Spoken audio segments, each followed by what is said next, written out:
is one of those weekends where Liverpool had to capitalize, and they didn't. I mean, Arsenal dropped points, City lost, Villa lost, and Liverpool go and draw at Anfield. Now, I don't want to get into the match or do a reaction to the match. We've done that. What I want to get into today is the culture around Liverpool and what this does, and questions around Arne Slot. Let's be honest about the form. This draw didn't feel like a freak result. It felt familiar, like we've been here before. We've seen this season. And I think it speaks volumes in the fact that we know that this is another Premier League history moment where Liverpool become the first team, title-winning team in the Premier League to draw against newly promoted teams. I mean, there was the draw against Leeds, it was Sunderland, it was now again Burnley. And I think that speaks about where we are as a culture. And then there's the booing at Anfield. Now that speaks directly to culture, because this is a fan base that you and I are part of. We don't do stuff like that. This is not us. This is not our identity. And then you've got this booing at Anfield, and what do you do about it? Do you blame the fans? I say in all means and respects, no. You don't blame the fans. The culture of this club is rich, it is important, and it is valued.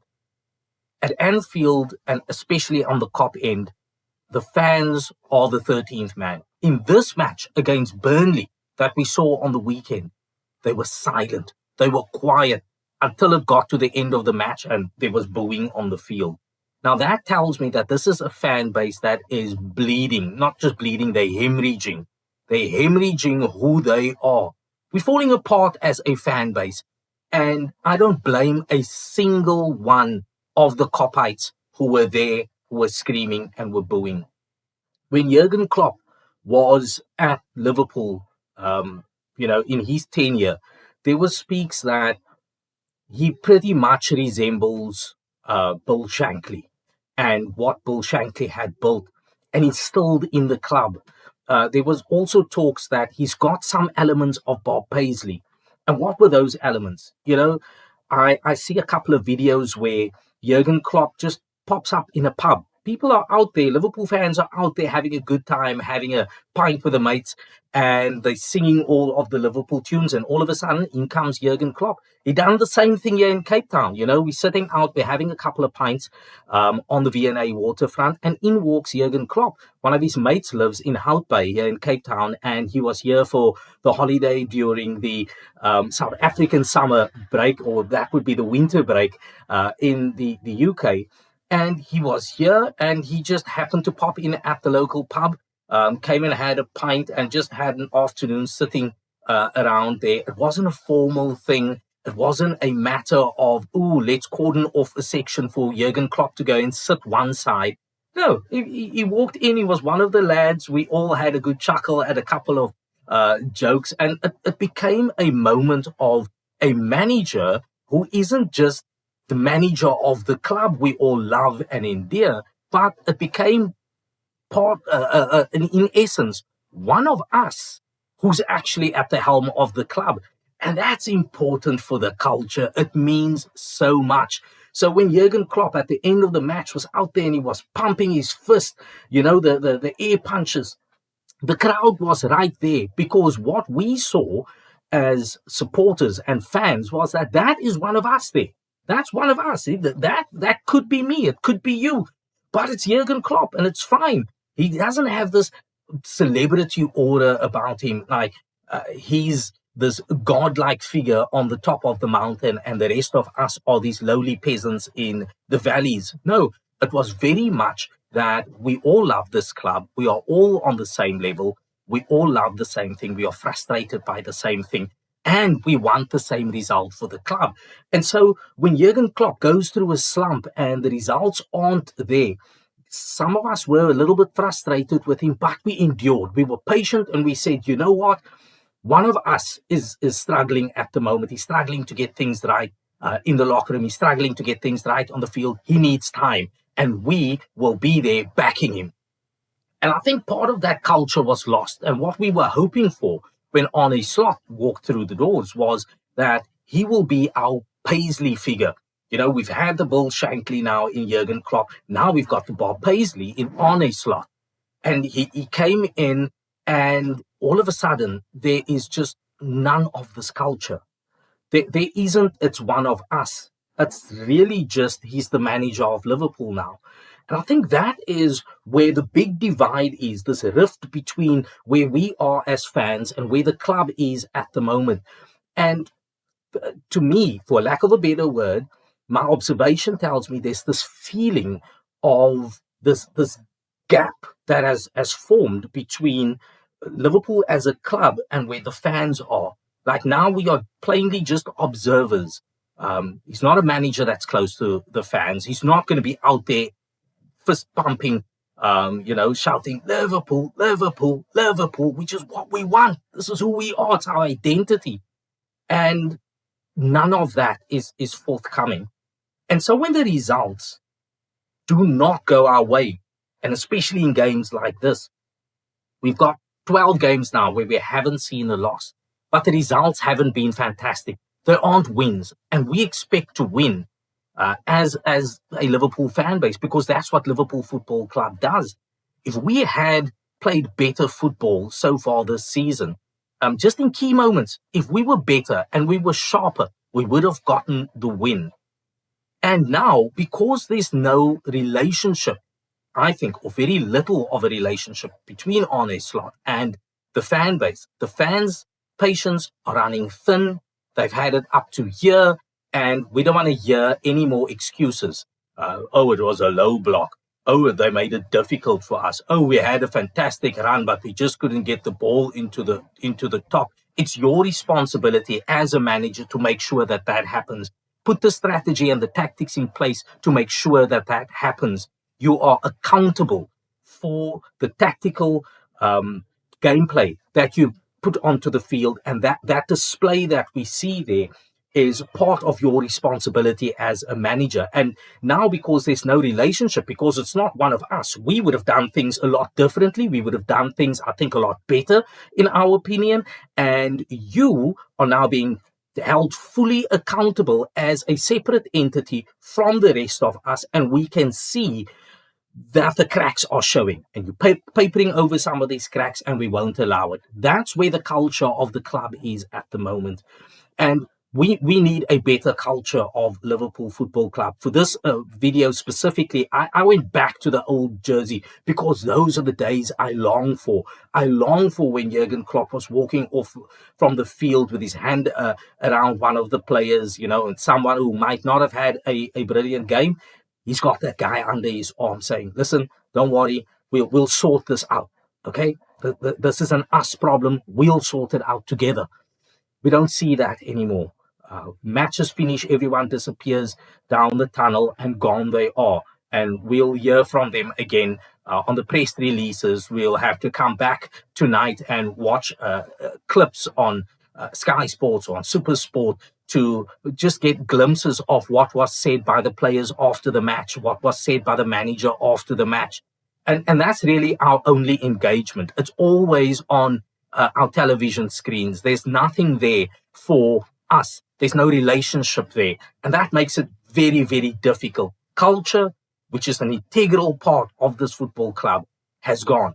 And that is why it is hemorrhaging at the fan side. And I completely get the frustration and why they were booing, because we are now acting out besides our natural and normal personalities. And that is in no way, shape, or form indicative of who the fans are, nor the identity of this club. Now, that leads me to another question, and that is, does Arne Slot need more time? And in an ideal world, I would say yes, but he's got to be held accountable. He's got to get things right in this time that is allotted. Now, the question that everyone is asking is, will Liverpool let Arne Slot go? Xabi Alonso is a free agent, and there's a lot of people saying that perhaps he could come in and do something. But I don't think that will be the wisest decision. The best now is to let Arne Slot run out the season. And yes, I know, please look after your blood pressure.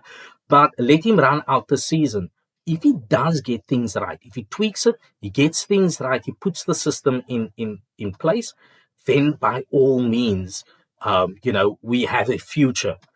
If he stays and he does not get that right, I think a hard conversation, a courageous conversation is going to be had between him and the board.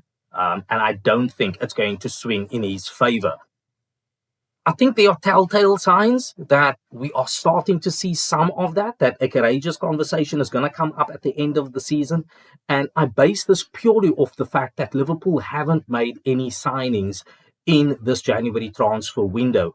And I think it's specifically because the board is saying, we are not giving you the money to make any further changes. We're not giving you the money for Mark Gay now in this January transfer window. We're not giving you the money for Semenyo in this transfer window. We have already given you close to, £500 million to actually go and do somewhat of a rebuild of the squad, get things right, and make Liverpool look even more threatening than they were last season. And he failed to achieve that. And I think for that reason, the board said, listen, no more money. We're not spending anymore, because if this doesn't work out, if we see that there is nothing changing by the end of the season, mate, you're gone. You're gone. Goodbye. You've got to go now. So we're not going to give you money to go and spend, bring in players, and we see no improvement.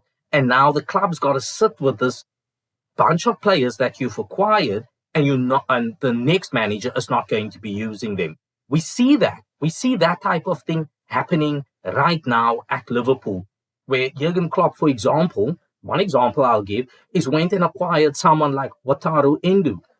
And we were like, who the hell is this guy? What's going on here? Who's this Endo guy? Don't know much about him and so on. And when Endo started playing under Jurgen Klopp, we were pleasantly surprised. We're like, well, this guy looks fantastic. And we'd like to see more of him. No, by all means, go ahead. And then Arne Slot comes into the squad. And all of a sudden, Wataru Endo, the guy that we spent money on, we acquired him, brought him into the team. And what happens now? We are not using him at all.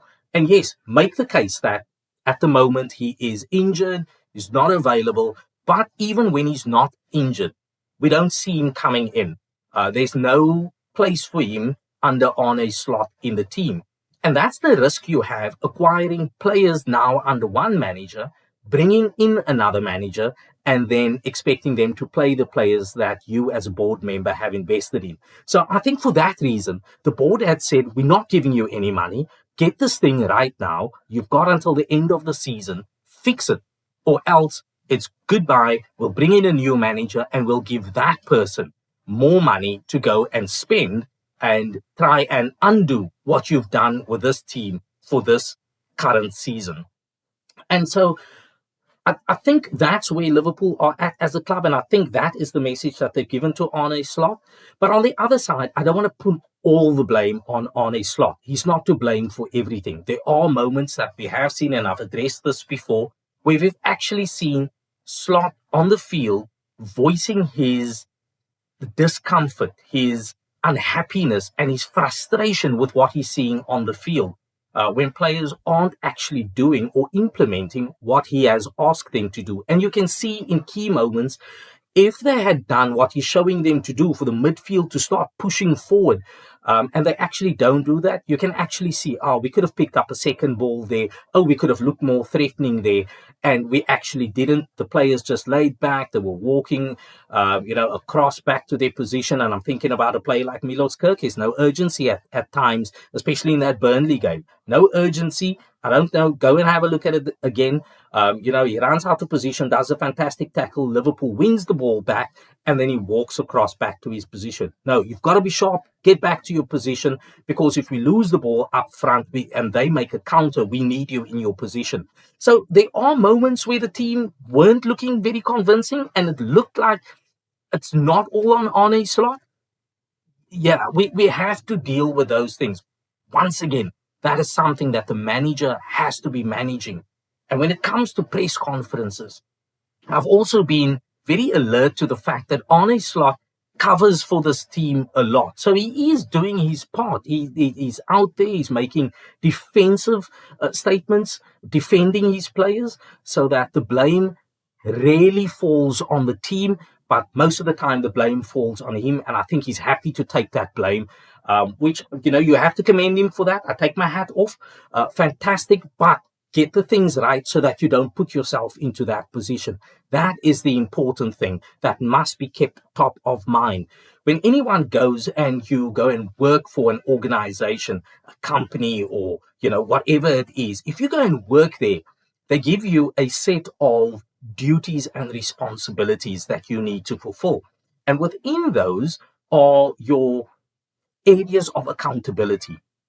And the moment you let slip of some of those areas of accountability, then the company has good merit to call you in and have a conversation. And all of a sudden, it becomes an HR and an IR issue. For those who might not know what IR is, it's an industrial relations issue. That's some of the South African jargon that we use. But it becomes an IR issue. And all of a sudden, we are discussing your performance. We're reviewing it now. And we could put you on a performance management a stream or system where we now start micromanaging you. And if you are not getting those things right, if we're not getting it correct, then unfortunately, we have to sever ties and go our separate ways and say, you know what, thank you so much. Unfortunately, it's not working out for us. It's not working out for you. You're not showing up and you are most likely feeling quite bad, and that's impacting your performance. And I think that's exactly what's going to start happening in the latter part of the season now, the next 6 months coming up. We're going to be seeing some of those conversations, and I think there's going to be a bit of micromanagement of Arne Slot.